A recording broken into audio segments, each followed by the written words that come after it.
Good evening, everyone. We're about to hear a wonderful dialogue between the former mayor of the city of New Orleans, Mitch Landrieu, and Mayor Landrieu, thank you so much for being here this evening. You're welcome, Councilor. Thank you. And also our wonderful host, Keith Butler. Isn't this a phenomenal space that we're in this evening? Just to briefly introduce myself, my name is Kim Boyle.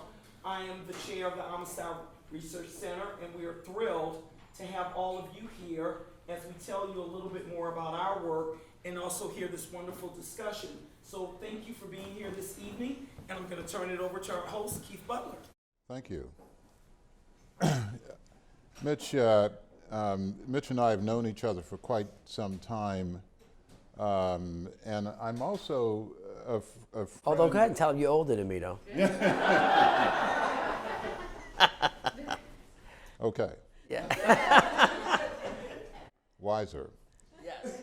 No question. I also know Mitch's family, and one of his siblings is Mark Landrieu. And Mark and I first started having conversations by phone about the New Orleans real estate market. And I found him a very interesting guy to talk to. I'm sure you know that better than I do. I would call him from time to time when you were in the midst of the Confederate statue issue, just to ask how he was doing, how your family was doing. And in the course of those conversations, I asked him once, what is it that makes the Landrieu family so unique in their point of view? And why is it that you guys seem to be able to see things from a perspective that so many white New Orleanians don't?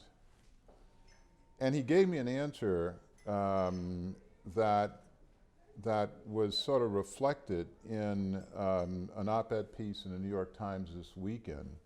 And the headline was, "How did Italians become white?"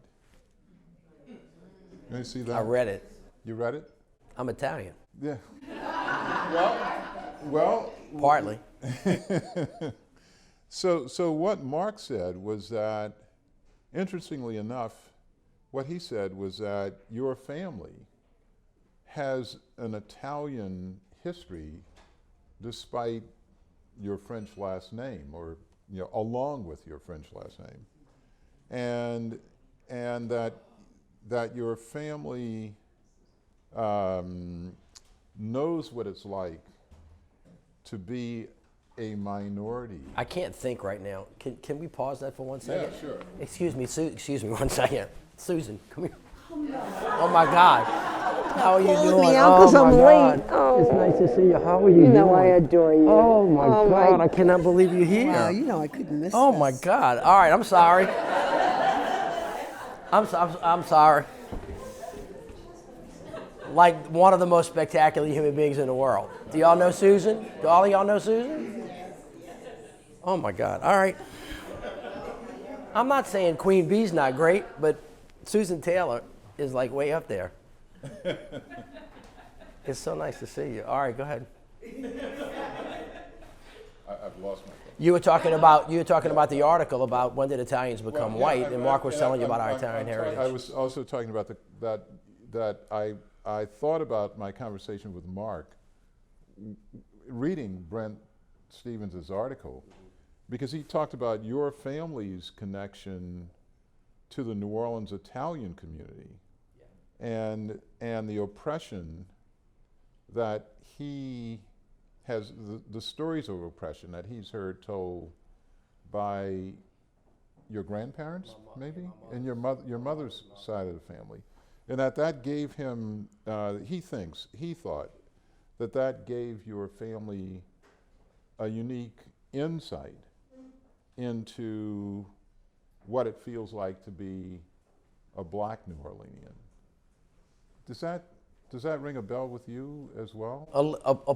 It's a part of the larger story. So I'm one of 9 children. My mother, whose name is Verna, had 9 children in 11 years. Wow. Y'all can appreciate that. Or you can't. But I'll try to, first of all, thank you so much for having me. I'm really thrilled to be with all of you. And I'm overwhelmed. I know so many people here, and Susan Taylor really is one of my favorite human beings in the world. Susan started Essence Magazine a long, long time ago when nobody thought that there could be one. And she ushered in an entire new era of greatness. And in the city of New Orleans, as you know, Essence is the largest gathering of African American arts, creative, and business folks in the entire United States of America. And it's only in New Orleans because of Susan. And so I love you, and I'm so nice to see you. So I'll try to, I won't try to make it too long, but it's a question that I've asked myself a lot, you know, and I'll tell you a little bit of the story. One of the reasons is because we have lived with and in proximity to people that we have loved who happen to have been African American. That's essentially the answer. But to give you a little bit of the longer history, you remember the Liberty Monument. Yeah. There was a riot in New Orleans in the late 1890s. The police chief, Hennessy, was killed. And right away they blamed it on the Italians. And without asking anybody anything, they rounded him up and they hung him. And one of those guys was my great-great-great uncle, whose name was Machika.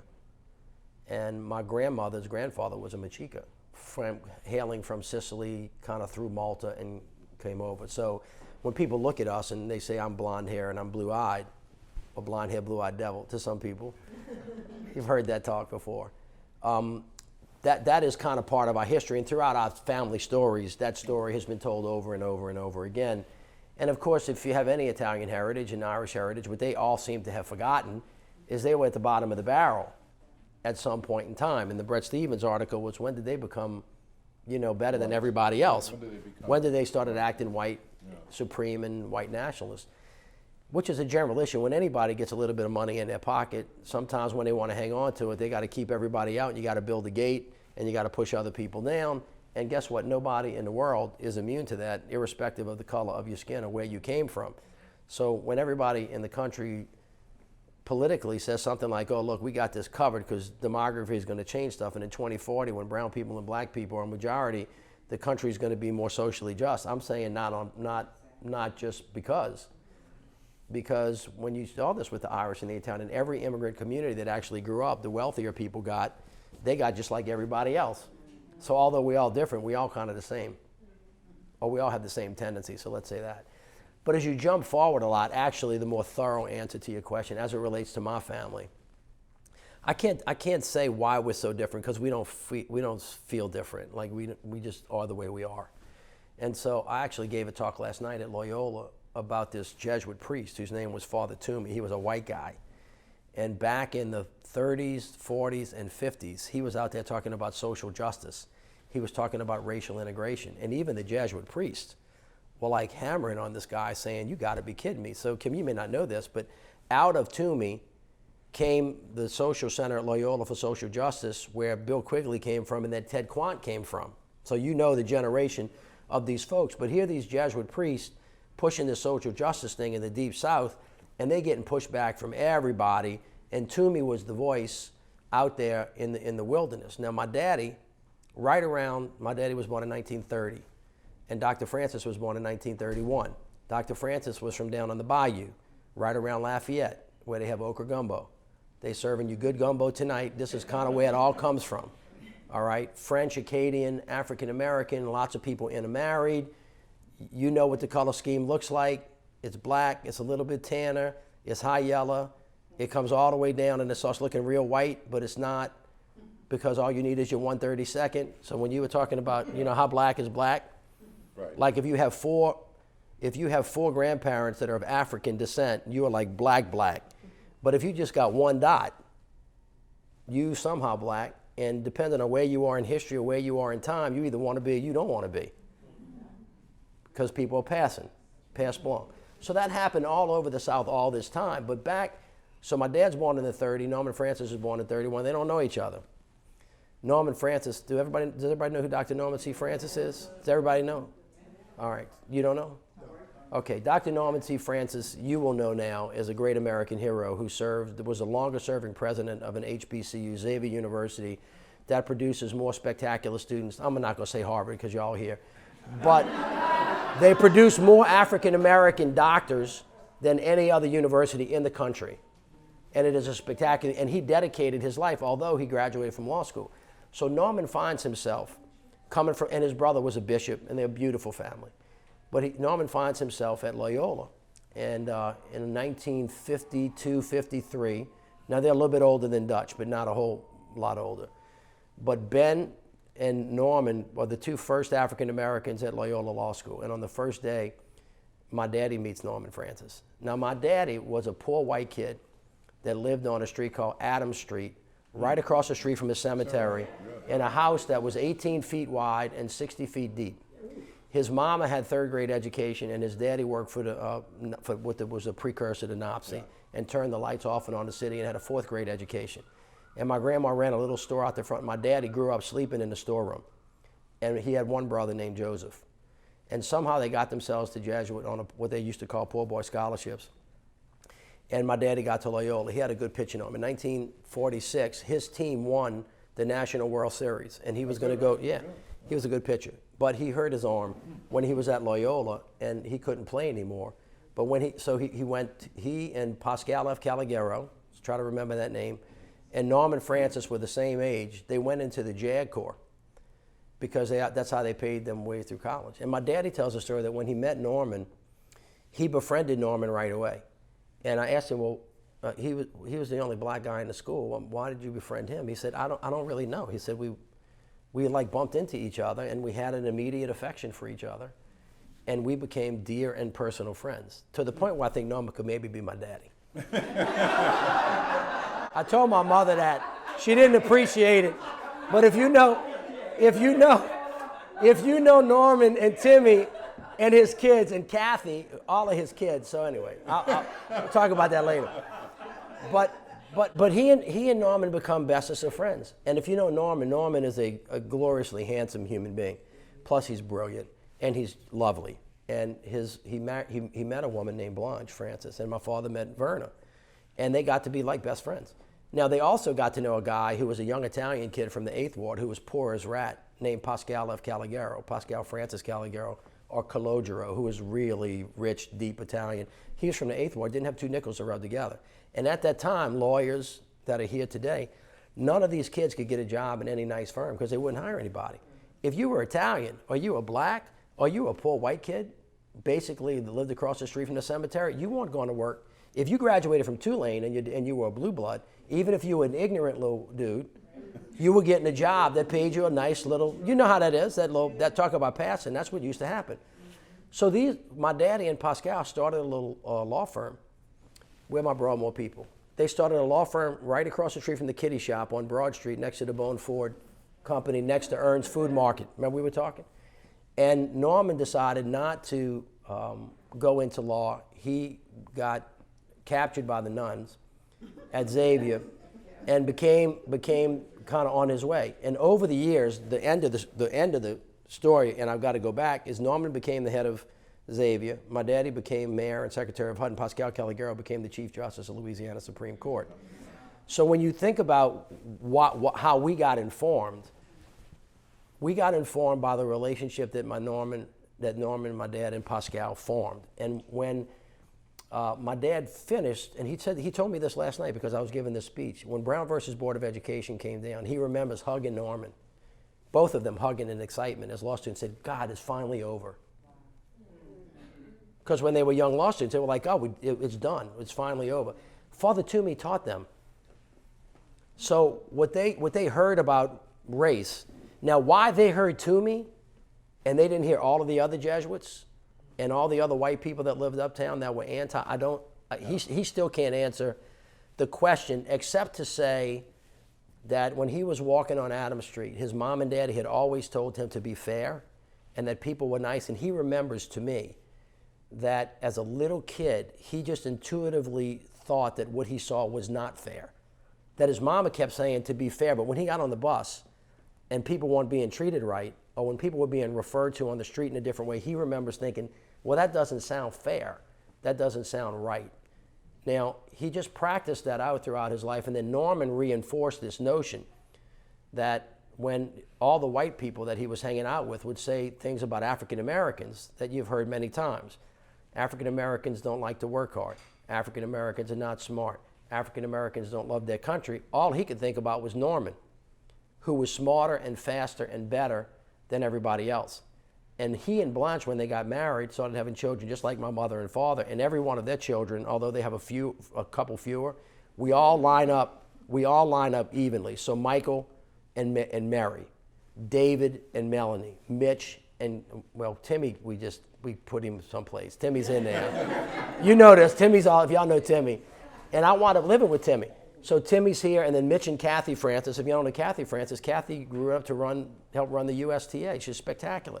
And the Francises were always faster and smarter than everybody else. And I'll tell you one more story about this, just to tell you like where we got our stuff. My father, when in 1960 got elected to the legislature, he didn't have two nickels to rub together. But he gets to the legislature. Jimmy Davis is getting sworn in as governor in 1960. My mother has 4 children under 5 years old, and she's pregnant with me. And on the day Jimmy Davis was sworn in, when my mother was in the cow pasture at LSU listening to this man talk about segregation forever, he was our George Wallace. About a week later, my father went, and they pushed legislation to keep the school segregated. He was one of 2 legislators to vote against it. And on his way back to the hotel, he got cornered in the elevator by Leander Perez, who was a great, awful segregationist sheriff, and a guy named Willie Rainick, who was a congressman that was a precursor to the Klan. And they pointed their finger at my father's chest, and they said, "You're dead." They said, "You're a marked man, and we got you, and you won't ever amount to anything in your life if you live." And so that's kind of how it started for us. And then a bunch of years later, my father gets elected councilman at large. He's sitting in his office, and the guy calls him that's running the New Orleans Recreation Department. He says, "Mr. Mayor, you have got to come out to Carrollton Playground," which is part of the New Orleans Recreation Department where everybody in the world grew up, including Odell Beckham. All right, that's where we all played. And my father goes out there and he said, "What's the problem?" He goes, "We almost had a catastrophe that some black family tried to register their kids to play ball." And my father said, "Well, did you register them?" He goes, "No, we can't let black people play on the playground." And my father said, "Well, what was the guy's name?" He goes, "Some guy from the university down the street named Norman Francis." And my father got in his car and he went to Norman's house, and Blanche was upstairs crying. And my father said to Norman, I don't know what to tell you. I fired the guy a minute ago. I hope that's enough. I want to talk to Blanche." He said, "No, more, you don't want to talk to Blanche." And he said, "Norman, get the kids, Michael, David, and Timmy, and bring them back over to the ballpark." And he said, "I'm not doing that." And he said, "I know you fix it for me." This is the kind of guy Norman was. "I know you fix it for me because you're my friend, but what about everybody else? And so you gotta fix it for everybody." And that's really kind of the friendship that they had their whole life. So we got informed the way human beings get informed, by our personal relationships and our proximity to humanity and reality, so that when you hear stories about how people are, you know how when you're in the barbershop or you're in the beauty parlor and people are talking smack, you know what I'm talking about, right? Everybody's got their own theory, but your experience has been different. The question has always been, who's really had the courage to stand up and say, well, that's really not how it's supposed to be. And so during that entire time, those relationships developed. Now, we weren't as close to the Morials until later in our life. As a matter of fact, Dutch Morial and my daddy were not political friends. They didn't like each other early on. They had a lot of antagonism. But while they were fighting, Mark Morial and I were in Jesuit together. And we got to be really close friends. And Mary, who's just a little bit older than us, got to be friends with Mark's sister, Cherie. And so over time, we just were in that environment. That's how we grew up. We kind of were trained to be fair, really simply. My daddy had 2 things: be honest and be fair. Those are really the only 2 things they ever told us. And we just have had a strong sense that the white community in New Orleans, and mostly in the South, will not up until recently, and still arguably not now, really kind of prepare themselves and be open to what really we should be. And New Orleans for us has always been, because of our diversity, because of our strength, because of our beauty, because of the different kinds of textures that we have. We know where the strength of New Orleans comes from, and it comes from our diversity. And there are a lot of people that just don't agree with that, and we just happen to think they're really wrong based on our experience. And for some reason, my father has had the courage, and my mama, to live out those values. And when we see that, that's just kind of how you are. It's not something that you have to try hard for. That's just kind of how you are. And that's really the mix of it. And finally, I will say this on the issue of blood. My father just told me recently, because he was afraid to tell me this before, and I don't know why he was afraid to tell me this before, that in 1960, 62, 63, his Uncle Lewis, who was his father's brother, and they had 8 kids, and they were from around Biloxi, Mississippi, called my father and said, you know that guy Rainick and such, they're investigating you because they think that you have black blood. And my father remembers this, but he put it out of his mind, because that's kind of a death sentence politically in 1960 or 65, and people were ashamed of that, and that's how they tried to kind of ostracize you. You got black blood, that's why you are the way you are, et cetera, et cetera. And by the way, you only needed 1 32nd, right? You didn't need 4 parents that were black. You just needed 1 drop of blood somewhere from somebody, someplace, for them to penalize you. And when Mary later on ran for the United States Senate, and I did, these blogs started about us having black blood. My father came to me and Mary, and we started laughing. We were like, well, so what? He goes, I don't know if you understand how serious this is. I said, it might have been serious for you. I said, but it's really not a problem. And he said, well, back in the day. I said, well, we're not back in the day anymore. So he's still, as progressive as he was, he still had this kind of fear in his head. And he told me the other day that he is as certain as you could be that my grandfather, his father's mother, was African American from Biloxi.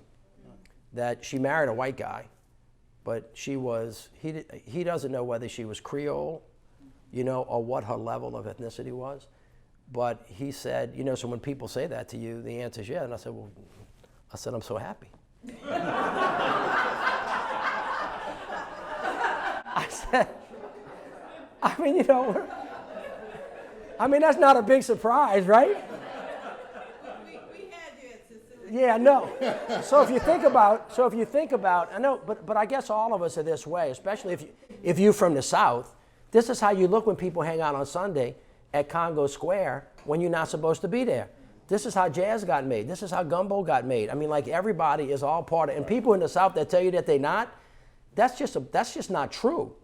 You can't trace people back. And so when you look at me, really, I have Italian, I'm French, I'm English, I'm African American. I'm sure I got other stuff. I don't think I have any Irish in me, from what I can tell about any of my lineage. But I'm not sure my wife does.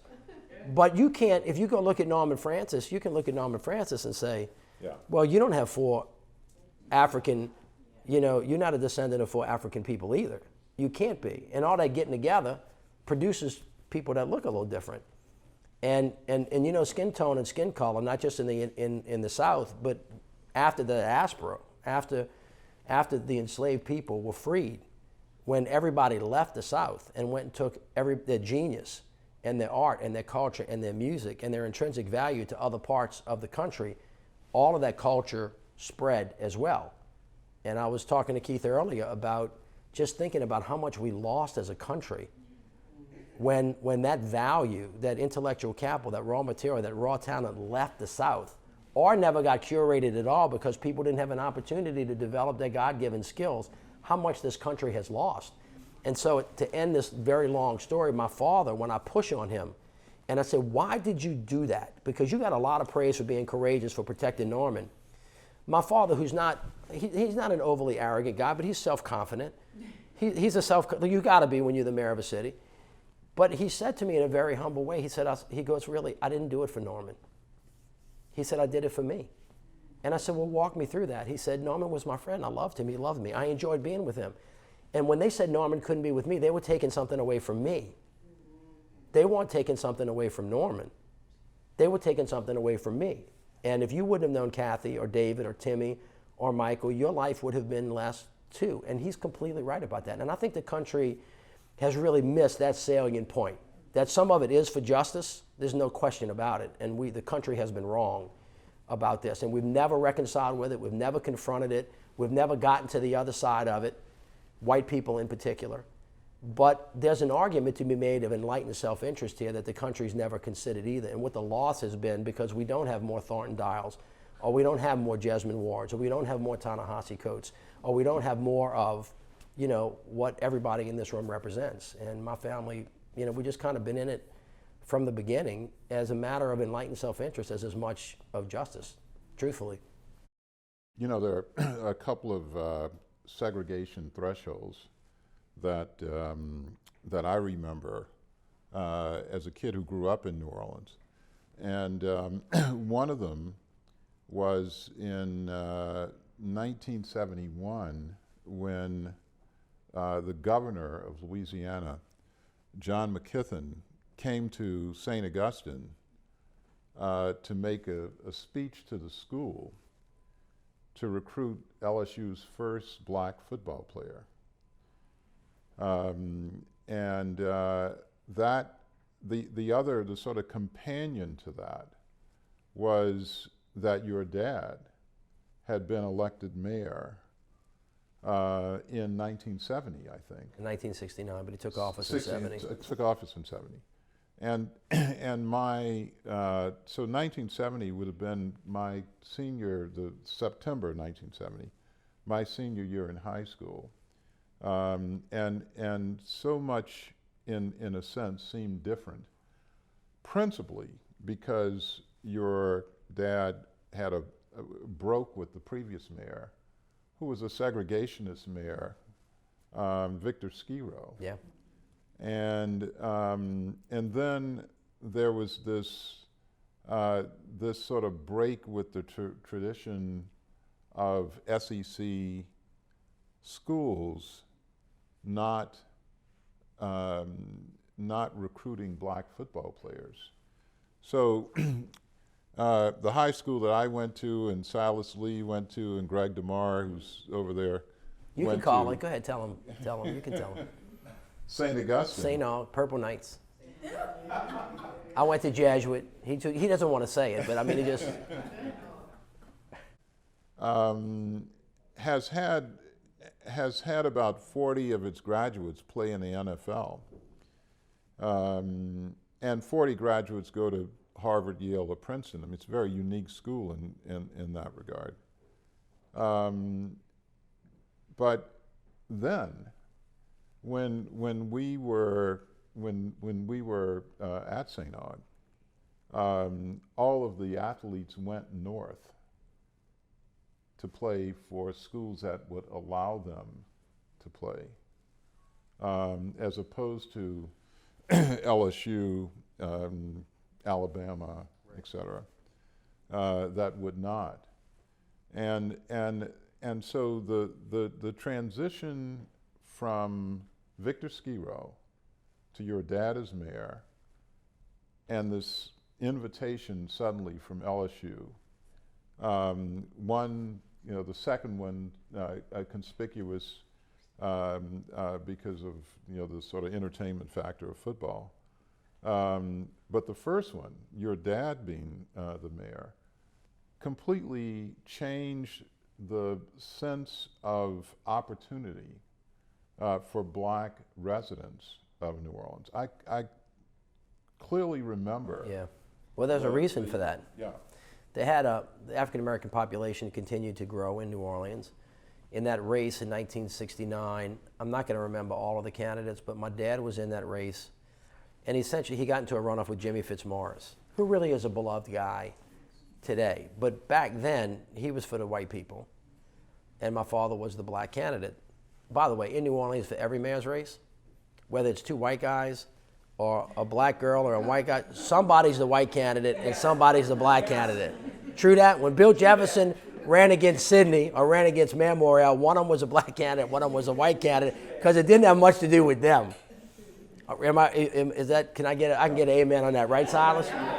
All right, so in that context, in Well, 1969, one thing I would say, though, until 1969, there was no black candidate. well, that's right. Until 1969, there really wasn't. But my father, people refer to him euphemistically as the first black mayor of New Orleans. Now, Dutch took great offense at this because he really was the first African American. But the point that people were trying to make was that my father would not have gotten elected without the support of the African American community. And my father, having just taken down the Confederate flag in the 60s. So remember, South Carolina just did a couple years ago. He and Councilmember Saper and a couple of other people were fighting this fight because my father was remembering, I mean, he was in it from the day he was in office. And so that was just his trajectory. And he was committed as a consequence. He was a smart politician, but he was also a good man. He knew that he could not have won without the African American community. And what he told the city was similar really to what I told the city when I ran, as we both considered ourselves to be transitional mayors, that our job was to transition the city into the next phase and prepare it so the people that came after us, whoever they were, had a much better chance than when we got there. And I got that philosophy of governing from my father, but he definitely had it. And when he got elected, he hired department heads that were African American. That was unheard of. Back in the day, white people didn't like being told what to do by African American people. And it was a complicated and difficult thing.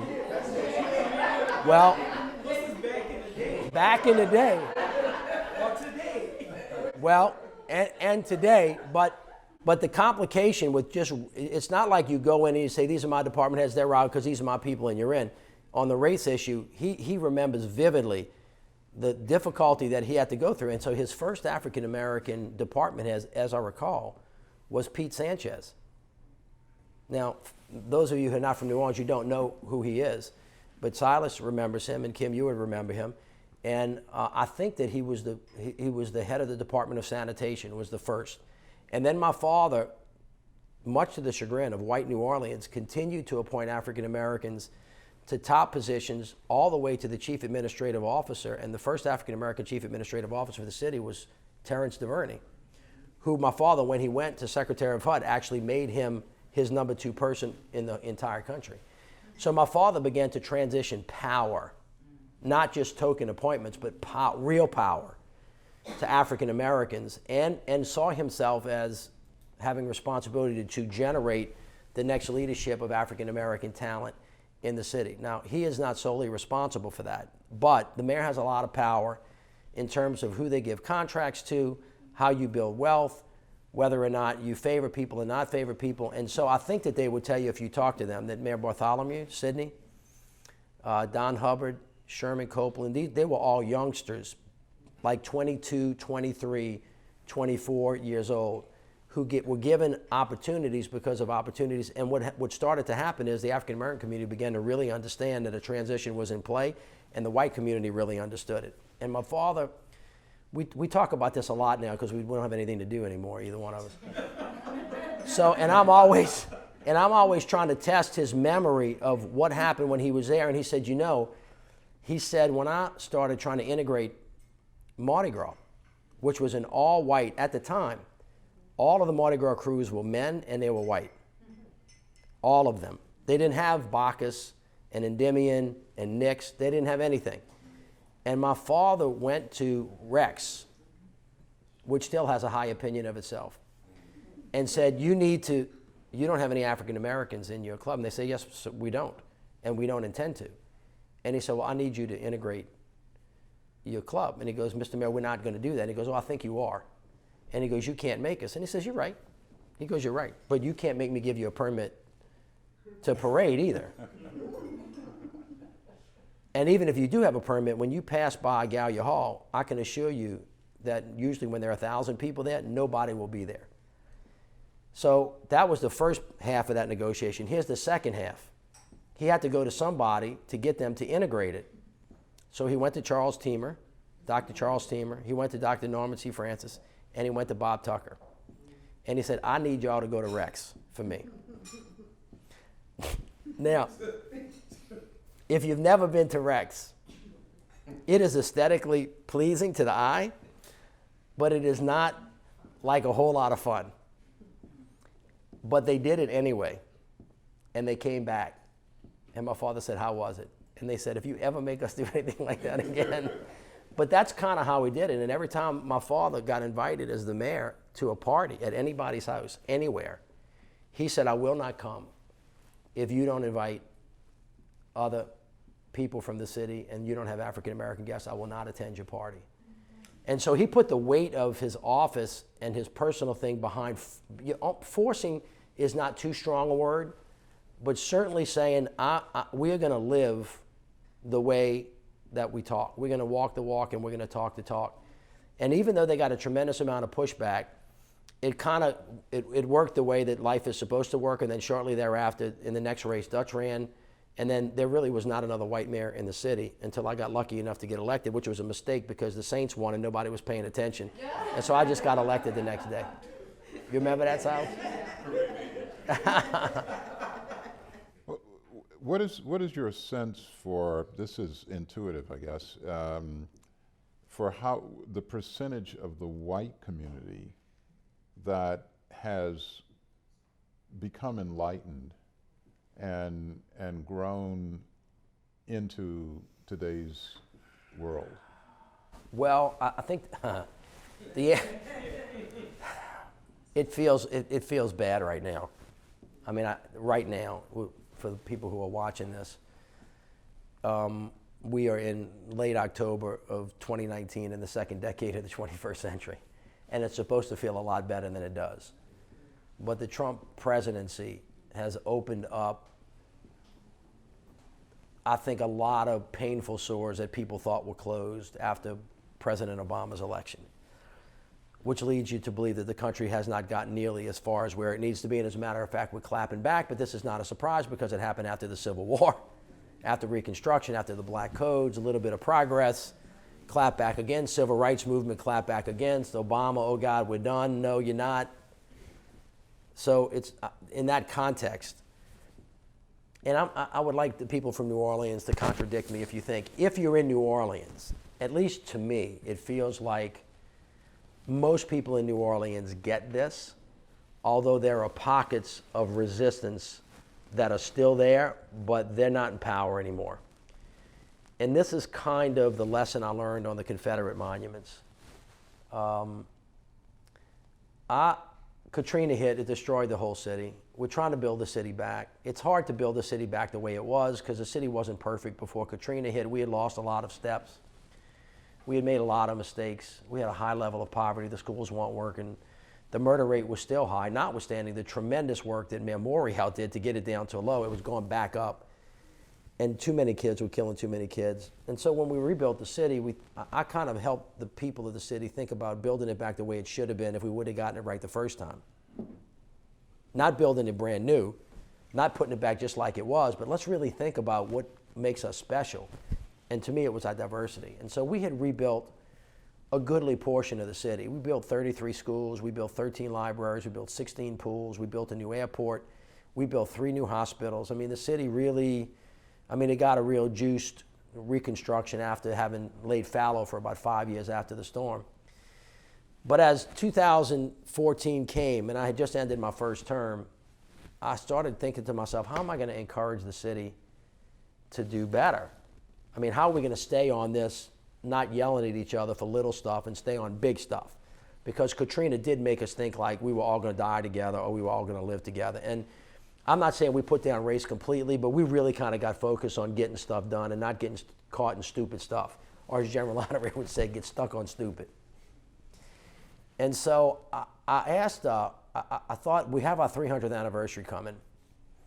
And most cities that vie for the Olympics or vie for, a big thing like that use that to help rebuild structurally and then leave the gift there after the big event left. And I thought that's what we're going to do for our 300th anniversary.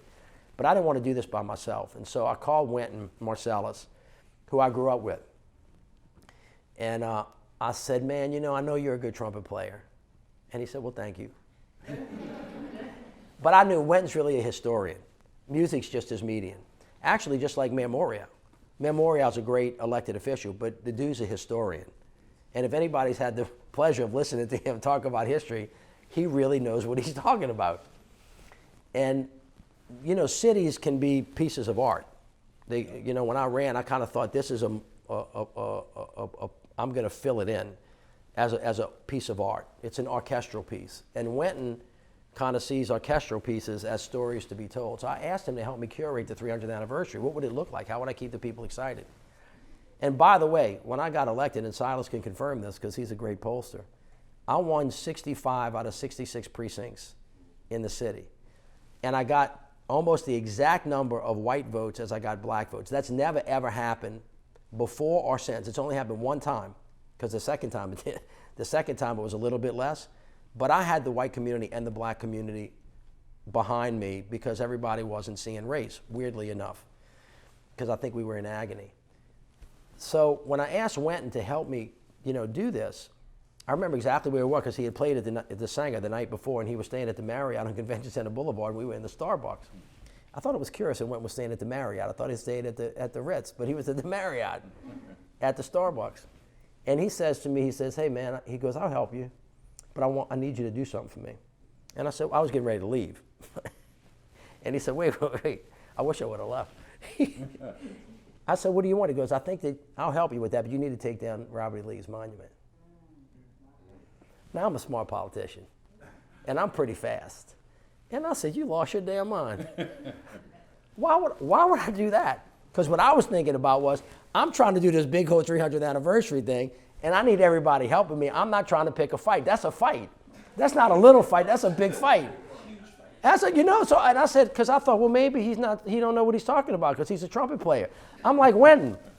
And he said, no, wait. No, he stopped me like a great friend can stop a friend and talk, you know, truth and love and truth to power. He said, no, listen. He says to me, "Do you know how long those statues have been there or when they got put up?" No. "Do you know who put them up?" No. "Do you know why they put them up?" No. Now I'm feeling stupid because I knew he knew. And he says, have you ever thought about them? And I said, "Wenton, I pass by those things every day. I don't give them a second look." And he goes, "Well, would you do me a favor?" This isn't an invitation. He said, "Would you think about them from my perspective?" Man, when a friend asks you that, what do you? I said, "Yeah, of course, I'll thought." And he goes, "Would you actually think about the possibility of taking them down?" And I said, "Yeah, I will." Thinking in my mind, he lost his damn mind. I got to get out of here really quick. But because the Jesuits trained me, and Toomey was in my daddy's and Norman's head, and they were in my head, I started thinking about it. And then before he left, he told me one more thing that really kind of blew my mind and made me not turn away. He said, "Did you know, Mitchell, before you leave, that Louis Armstrong left here because of those monuments?" Now, when he said that, I had given a speech, my first inaugural speech as Lieutenant Governor, about the New South, and talked about diversity being the strength, and talked about Robert Cavalier, Sir De La Salle, and what the whole ethos of New Orleans was like, and the intellectual capital, and how diversity was our strength, not a weakness, and what the New South was supposed to look like. And I bemoaned the great diaspora of people that had left. And when he said that to me, it's almost like he took my brain and smashed it against my speech that I had given 9 years before, like he had read it, which he had never done, I'm sure, and basically said, if you believe what you said, then you got to understand what I just told you, which was that not only did he leave, but Marion Wright Edelman, who later told me she didn't want to come back to the city because of those monuments, that those monuments actually were put up, because I went and did what Wenton asked me to do, in 1890s, way after the end of the Civil War, by the Daughters of the Confederacy, by a mayor whose name was Behan, who was a Confederate general, on city property for the sole purpose of sending a message to black people, which, by the way, had almost a majority in the city. At that time, it had no voice, that even though the Civil War was lost, that it was a cause that should have been won, and they still weren't welcome here. And it just hit me right away that was the message that was sent, and it was the message that was delivered, and it's why we have lost so much great intellectual talent and strength, and how worse off the city was because of it. And when I figured all that stuff out, I called him back and I said, "I cannot believe you did this to me." And I said, "But you're right." And I said, we're gonna take them down. Now, I couldn't take them down by myself because there was a legal process that had stymied Mayor Morial, stymied Mayor Bartholomew for a whole bunch of different reasons. There were a couple of those legal things that cleared up, and I realized that the city owned the property, because I started thinking about how to get out of it, like by saying to Wenton, "That's not mine," and that's somebody else's. Well, it turned out to be mine. And since the mayor put them up, I figured I had to take them down. And so we started going through that process, but we didn't do it. And I remember exactly the day when I decided, because I was looking for a time when I can encourage the people of the city to actually move forward. And when the killings took place at AME Baptist Church in Charleston, I remember thinking, this is a bunch of, I don't want to say what I'm saying because I'm on tape, but I used a couple of words and I said, this cannot go on anymore. Those monuments have got to come down now. Because when Nikki Haley and Joe Riley took down the Confederate flag, nobody could convince me that there's any difference between the Confederate flag and the Confederate monuments. They were the same exact thing. The message was the same, and it was time now to end it.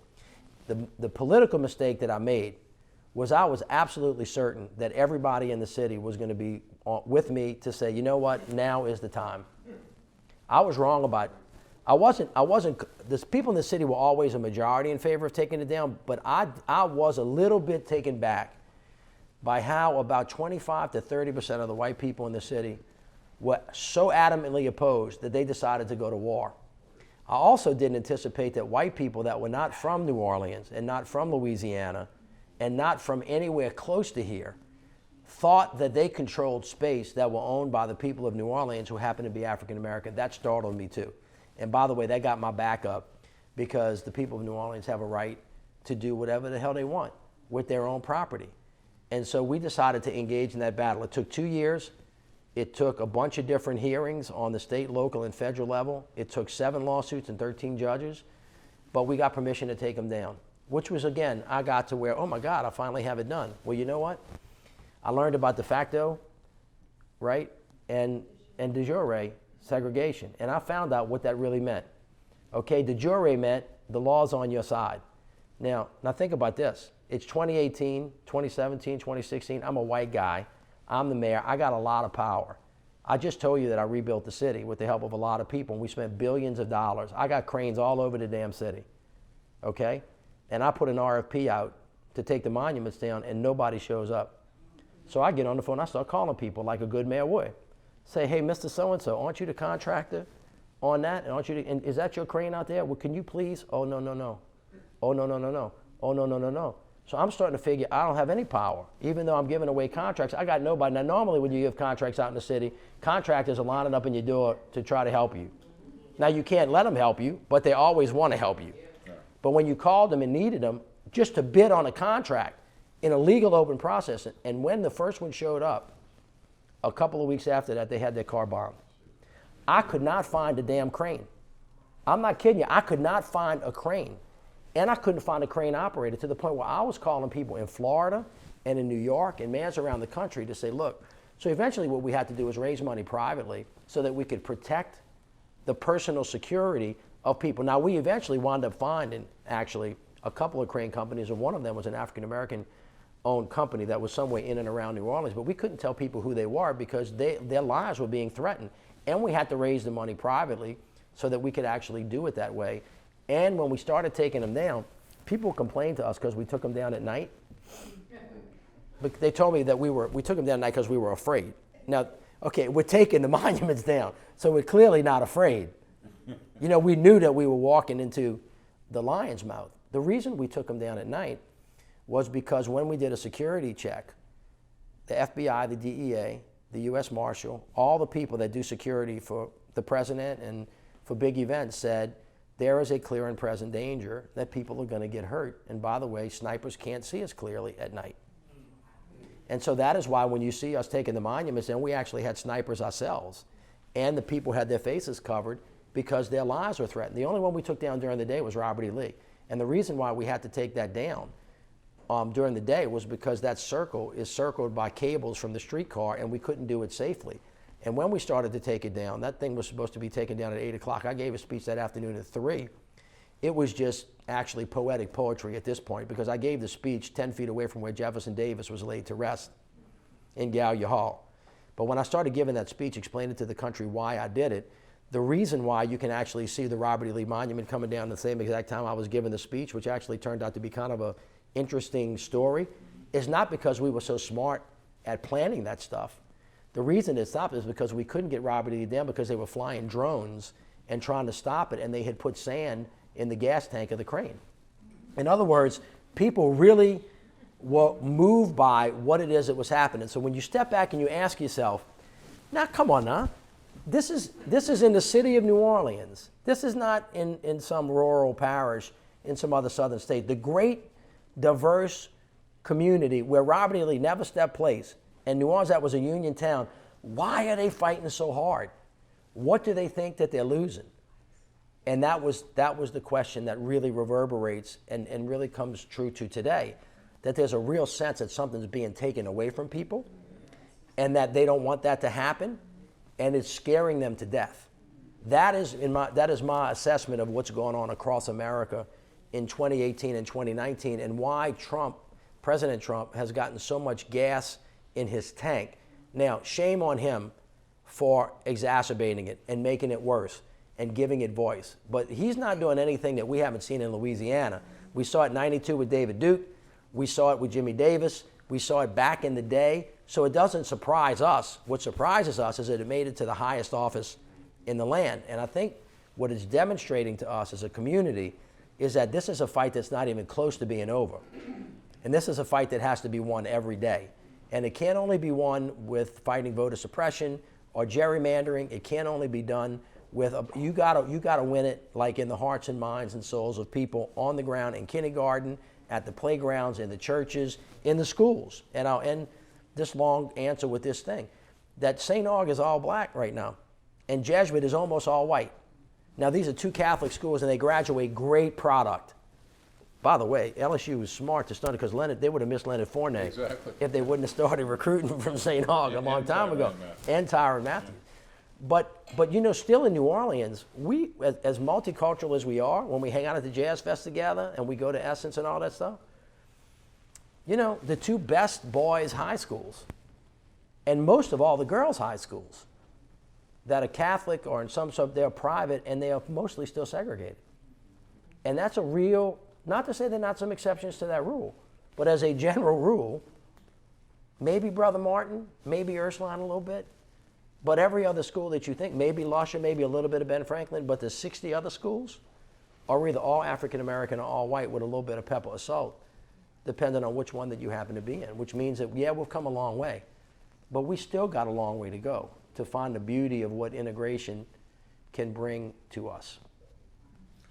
So recently, within the last month, I think, I was in New Orleans, sitting at a table at Emerald's, and there was a table next to me, and they heard me speculating about what could replace Robert E. Lee's statue in Lee Circle. And I said, it'd be interesting if Lee Circle became Suffragette Circle, and rather than honoring oppression, we honored liberation. And there was a complementing museum in New Orleans dedicated to women's rights, the history of women's rights. And there were three white women sitting at the table to my right, and one white woman with her husband to my left. And all four of them said, "Wow, that's a great idea." And two of them gave me their phone numbers. Now, I've never had two white women in a restaurant. Especially two that gave you their number. Yeah, right. That didn't come out right, Keith. So did they have money? So, I don't know. I didn't get that far. But what was interesting was they were New Orleanians. Of the group that probably opposed, or some of their friends probably opposed taking down the Confederate statues, but they found this idea of Suffragette Circle and a different New Orleans to be an interesting idea. My question is, have you thought about what Oh, yeah. what should replace I do. the Confederate statues? I thought a And lot about it. As I told you, I made this huge political mistake. I thought everybody was going to be, oh, this is great, let's go do it. You know, my vision was to have a gift to the United States of America from New Orleans in that place for our 300th anniversary. So I started this in 2014. In my mind, I was going to be finished by 2016, that it was going to be down and we were going to have raised a huge amount of money to put this new thing there. And I didn't have a, for the artist in the room, I was trained in theater and an artist. And so I grew up with a very creative brain. And as a mayor, you have to kind of almost be an artist and an architect because you're redesigning the city anyway. Your canvas is just the whole city. And plus, I love circles. I had traveled around Europe, and I thought, God, I love circles. I don't know why we can't get circles in New Orleans. We really don't have any. We're supposed to have one around D'Orsay. That used to be one, and they lost it. The one at Lee Circle's kind of really weird looking.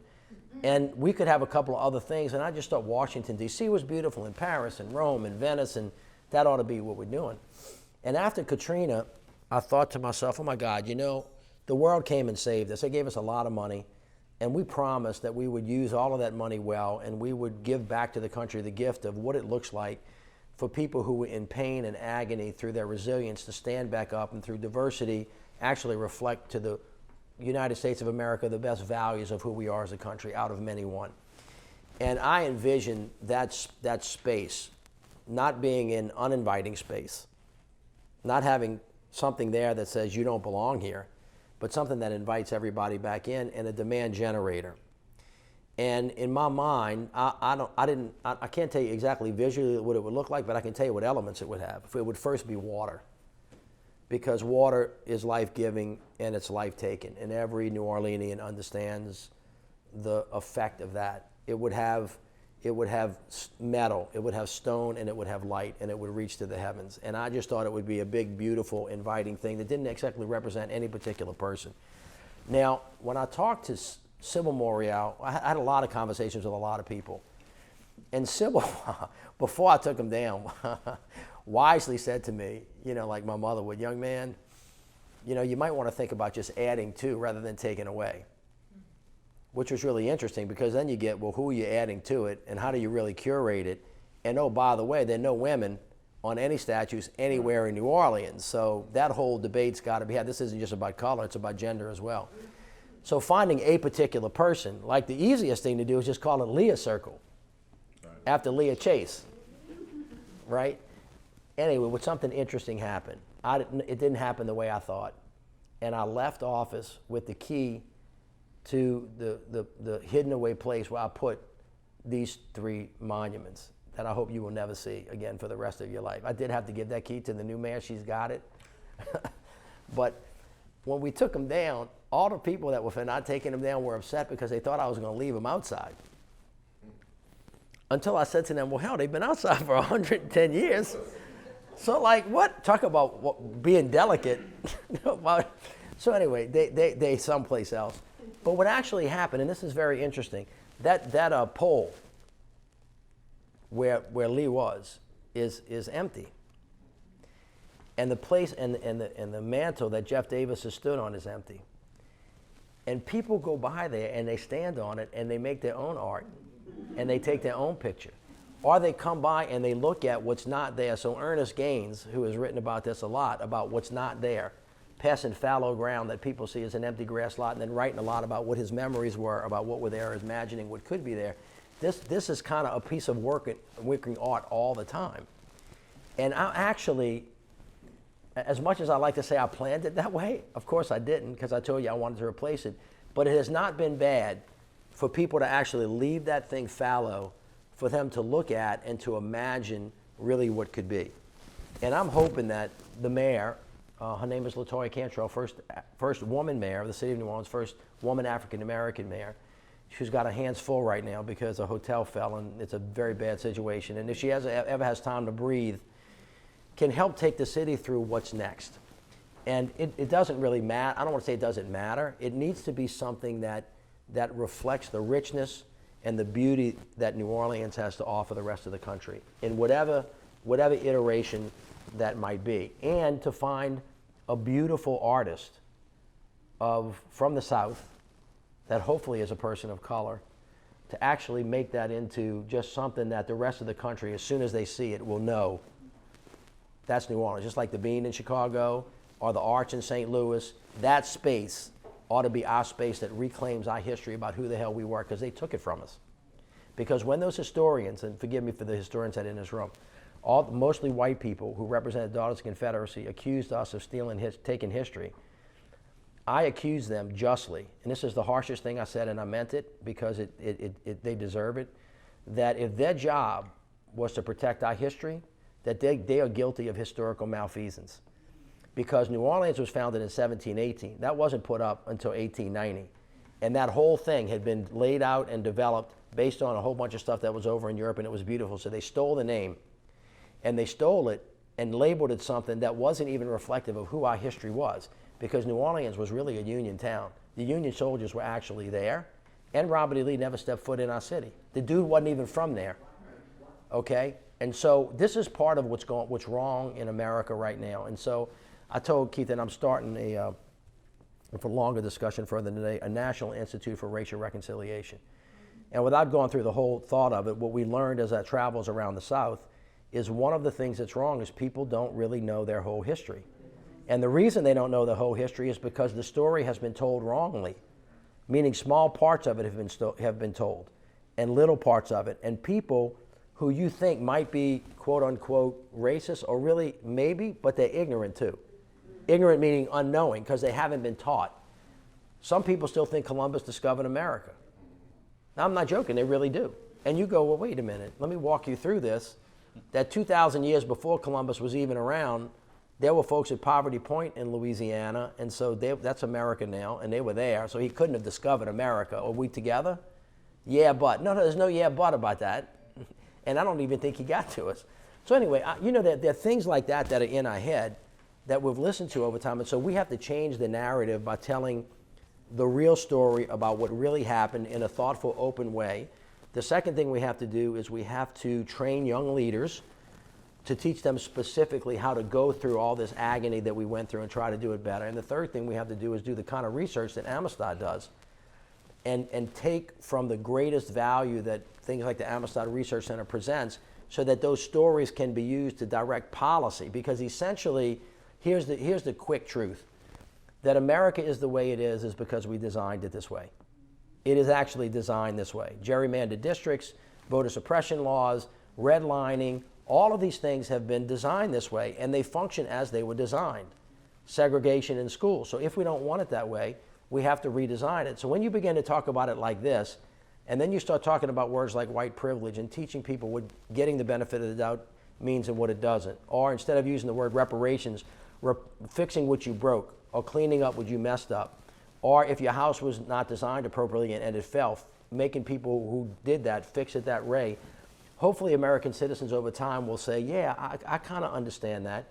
And this idea of paying $1 to somebody that you never met, maybe that's not the conversation. Maybe the conversation is massive institutional reform to fix massive institutional consequential racism throughout the country. And the question is how we get from where we are to where we need to be, which in my opinion requires an apology, an authentic acknowledgement and an apology, recognizing the consequences that are existing today that didn't start 300 years ago, but started as soon as as late as 1960, 1970, and the consequential sequela from that. Then there's got to be reparation, and then at some point in time, this is a question, in my opinion, for the African American citizens of the United States of America. Does there have to be an I forgive you? Or does there have to be a recognition that we're on the other side? Or what does getting to the other side look like? And how does the country, if they were in good intention, which we're not right now, but if we could ever get there, what that looks like? South Africa has tried this. Germany has tried this. Rwanda has tried this. We have never really done this formally as a country. President Clinton tried it. He got Ambassador John Hope Franklin to think through this. And I talked to his office the other day about this. They didn't make the near kind of headway that we could. President Obama spoke to it at the foot of the Edmund Pettus Bridge and gave a brilliant speech, but they would only let him get so far. My view take it or leave it, is that there's only one way to do this, and it's to go through it, and it's going to be painful. But we have to go through it. And in order to go through it, we have to be honest about what we require, what we need, what we're willing to give, and what it looks like when we're finished, instead of just giving up on this great country. Because I sense that we're going really backwards. I think that there are a lot of white people that are just afraid. I say to them with great honesty and I think knowledge, I tell white people, quit being so afraid that when black people and brown people take over, that they're going to treat you like we treated them. Because my experience is that that's not going to happen. And explain to them that we're actually better when we're together, and they're going to have more. This enlightened self-interest thing, not just about justice, but about their future, and how much we lose when we don't really find communion with each other. And I'm hoping, I know this is going to take a long time. I was wrong about how quick the monuments were, so now I'm really locked into the fact that it's going to take at least the rest of our lives. But we have to get to the other side for our kids. We have to get there. There's a lot of evidence, and it's in this room, that there's a whole world out there that needs to be enjoyed and need to be fulfilled, and dreams that need to be made, and beautiful works of art that need to be curated, and great books that have to be written, and great cases that have to be argued, and hopefully great money to be made in the market, you know, billionaires that are to come, that would help the whole country stand up and be better. And if we don't do it, we're just going to be less. So a final question. Why didn't you run for president? It's a great question. Essentially because the sacrifice that it would have required when I stopped being the mayor, 8 years of maybe the toughest job. I don't want to argue with Mark. I know he had a tough job. But it is really a hard thing. And 30 years of being in office, I didn't feel like it was the right time. I would have had to leave office and the next day start running. It's a 2-year to 2.5 year all-in kind of thing. And if you are fortunate enough to win 8 more years of it, I had a sense that Vice President Biden was going to run. I kind of thought I knew what the field was going to look like. And I knew that there were going to be 20 or 22 candidates, and it just didn't feel right for me at this time.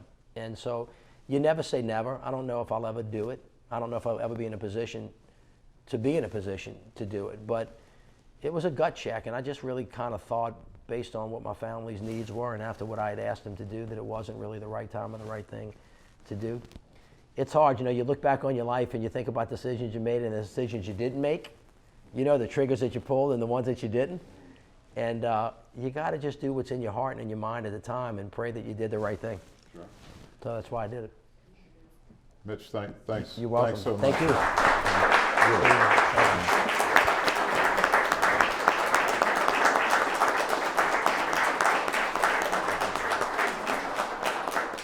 Thank y'all. All right, good evening, everyone, and I just want to once again thank Keith Butler for opening up his home for this wonderful talk tonight. We've been around 53 years as a research institution. We've had the good fortune of being able to create and center everything that we do, from collecting manuscripts, ephemera, the legacies and histories of people to fine art, and also to document histories like this, because the former mayor of New Orleans and the former lieutenant governor of Louisiana, the person we understand today may not be the person our kids read about in history. This is very important to document histories, to videotape them, to make sure we're aware, and keep those histories alive, and make sure that they're preserved somewhere where people can do research and understand them. And that's why we do this. We've had the good fortune of having Charles Blow, we've had Elizabeth Alexander, we've had Jack Mock. Now we're so happy to have our former mayor and lieutenant governor, and also Keith Butler, who has an amazing history and who needs to tell his story. We need to sit down and have someone interview Keith as well. As someone who came from a very wonderful black family in New Orleans, who are entrepreneurs, went to St. Aug, a prestigious school that ushered in so many black men to some of the finest institutions in the world, to become some of the thought leaders, impactful thinkers in our country, to lead some gifts. Okay. One, and I'll get some help here because I got some, two of our chairs who I want to thank as well, is Fionn Wilson, who's on our board.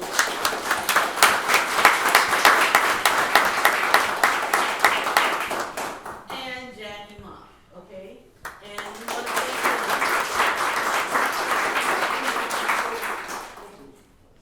So we want to thank them with 2 gifts. We also have one for you.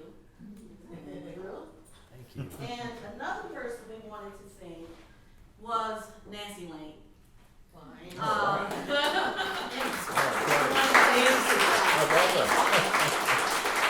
were very helpful in thinking about this. I know that you've been talking to Keith about this. And so we're just going to pass these out. And I hope you enjoy. It's a little bit of New Orleans to take with you. You know, we always like to celebrate with wonderful libations. So That's really nice. and there is another gift that Fionn will give, and then we're going to ask Jackie to give some closing remarks. So thank you. I'm Fionn Wilson. I'm an attorney in New Orleans and a member of the Amherst Board. And I wanted to thank my friend Keith for agreeing to do this for us. When I joined the board a couple of years ago, I asked him whether or not he would consider hosting a fundraiser for us here in New York. And without hesitation, he agreed to do it and wholeheartedly agreed to do it. It took us a while to get it started, but once we got it together, he was all in it with us. Now, you've heard a few things about Keith, that he's from New Orleans. He's a native. He went to St. Augusta. He also went to Harvard College, and he got an MBA from Harvard's Business School. Keith, also, his mother, who is still with us, Helen Matthew Butler, who was a career teacher in the New Orleans public school system for many, many years, and was, in 1941, had the honor of being named Miss Dillard of Dillard University. Wow. His father was the first African American to receive an MBA from Loyola University in 1964. His family owned 2 businesses on Rampart Street in New Orleans downtown. Now, some of you know this and some may not, but before integration, Rampart Street was the hub of black businesses in the city of New Orleans. So it was really impressive that his family owned not 1 but 2 businesses. And to this day, his family continues to own the land on which one of those businesses was based. Just an outstanding achievement.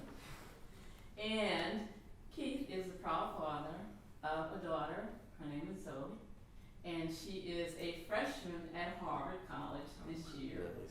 And one of the majors that she's interested in is art history. I wonder where she got that information. And while she was in high school, she actually had a blog on Instagram dedicated to art history. And as she tells it, one of her viewers was the Vatican Museum. Now, I first met Keith in 1972, the summer of 1972. He was a student at Harvard. I was a student at Newcomb College at Tulane University.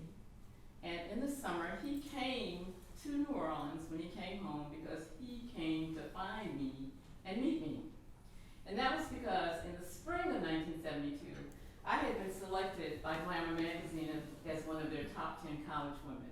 And knowing Keith, he wanted to know who that woman was.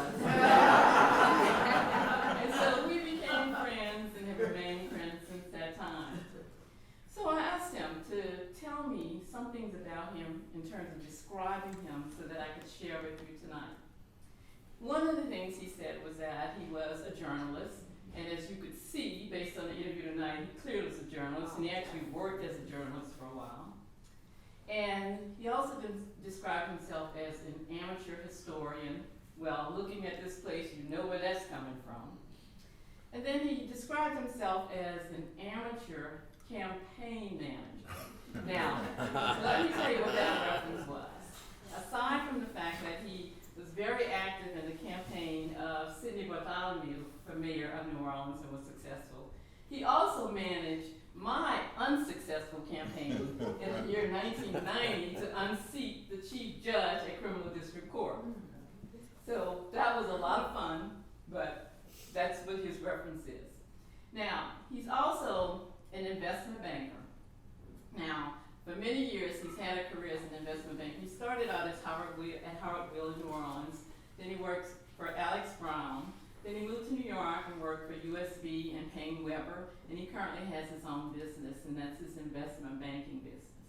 But he's also a real estate developer. Many, many years ago, he was determined and dedicated to improve housing for African Americans in the city of New Orleans by creating decent, affordable housing, and he embarked on a project to do that. And he created a company called Felicity Harmony. And Felicity Harmony was 2 tracks in Central City, uptown in New Orleans.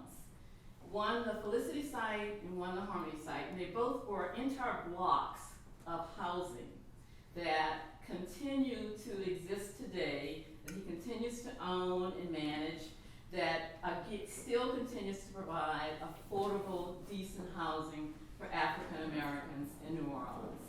And so I want to thank him so much for all the contributions that he has made to the city of New Orleans. Even though he lives here in New York, he has been invested in New Orleans as though he lives there. And to thank him for helping us, and thank you, Mitch. You're welcome, Fiona. And thank you all for being here. It's been a wonderful evening. And when Cara came to New York to meet with Keith in June of this year, she noticed all of his wonderful art. She noticed that something was missing, that there was something he didn't have. And so from our collection at Amstead, the board decided that we wanted to give him something from our collection that he did not have. And so we'd like to present the item to him.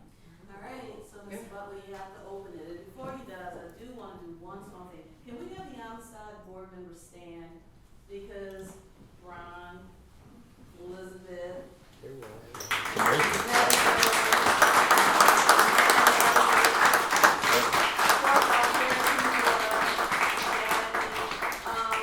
so thankful because they traveled up from New Orleans here. Many had to step away from their jobs to support this, so we're very grateful. Now, Mr. Butler, in keeping in the theme with our gift bags, you have to unwrap your gift. Oh. So we gotta have you probably just get a hand out, and then Jackie will conclude, and then we'll keep on with the festivities and reception.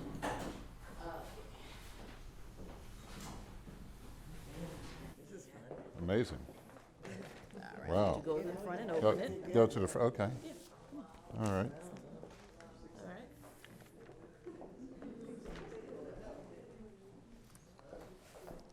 This is from the Amistad collection. This is from our non-permanent collection. That's amazing. And I think you'll Wow. enjoy it. So the Amistad has a permanent collection. We're very excited. We had it appraised. It was appraised in 2006 at $3 million. It's now appraised at $24 million. But we also were gifted a series of prints from several states, and I don't want to give the name away. And they were gifted to us to utilize for the center in any way that we wanted to. And we thought that this was a fitting gift for you. So I don't want to give the name away, but I think you'll. Okay. Here we go. Do I have a? Oh wow. Jacob Lawrence.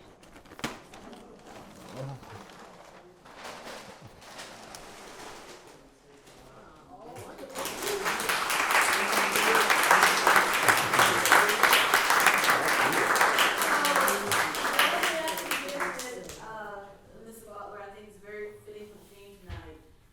Preserving cultural truths in revisionist times. Jacob Lawrence created a series of prints based on the Haitian Revolution, the Toussaint Louverture series.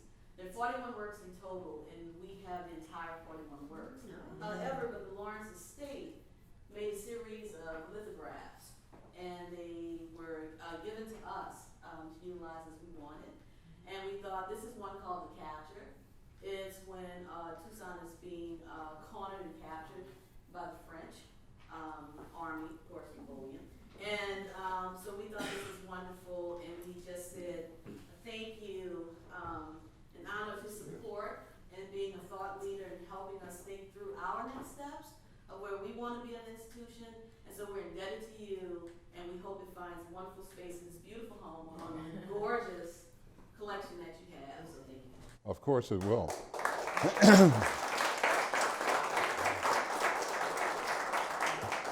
You know, one of the, I mentioned that I was sitting at a restaurant and said, made a comment about how progressive and helpful to the city it would be to change Lee Circle to Suffragette Circle and have a women's rights museum. But even before that, and as I've mentioned to you, Kara, and other members of the board, the Amistad collection is a museum itself, and it needs a space to exhibit, which it doesn't have right now. And so the ultimate goal here is to get Amistad its own museum. And that really is, I mean, it seems to be, it's already a museum, it just doesn't have a physical space.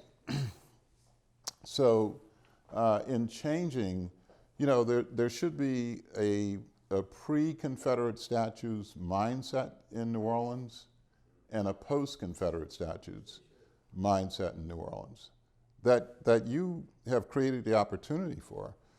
It needs to be actualized by things like an Amistad museum, a women's rights museum, Suffragette Circle. I mean, right now, Robert E. Lee Boulevard, is it Robert E. Lee Boulevard? Runs behind, it's one of the borders of Xavier University. That's Jeff Davis Parkway. Yeah, Jeff Davis Parkway, right. Yeah, it's one of the borders of Xavier University. I mean, that's insane. And all it takes is an act of city council, right, to change the name of the street? They could call it the Norman C. Francis Parkway next week. They could do it. They could do it. So, yeah, you mentioned, or Leon mentioned that I'm an investment banker. I think I can show the city how to raise the money for these museums. You know, it's pretty, you know, in some ways it's pretty obvious and I think be pretty easy. Just need to have the will to do it. Keith, can you repeat that? Yeah.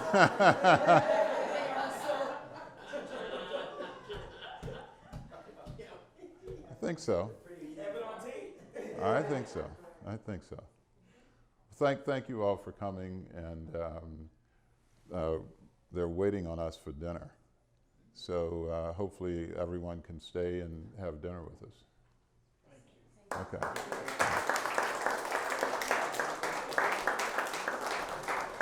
Thanks a lot, Leon. Everybody, my name is Jackie Monk, and I am so thrilled to have you here. I know there are tons of events going on tonight in New York City, but I'm so happy that you chose to spend your time with us. Amistad Research Center is a phenomenal place. I'm thrilled that it's come to New York City to introduce itself to us. It is worthy of your time. It is worthy of your funds. Our stories are important. I'm dedicated to making sure that our history doesn't blow away, and I hope you are too. So, welcome, join us for dinner, and think about getting involved, please. Thank you very much. Thank you.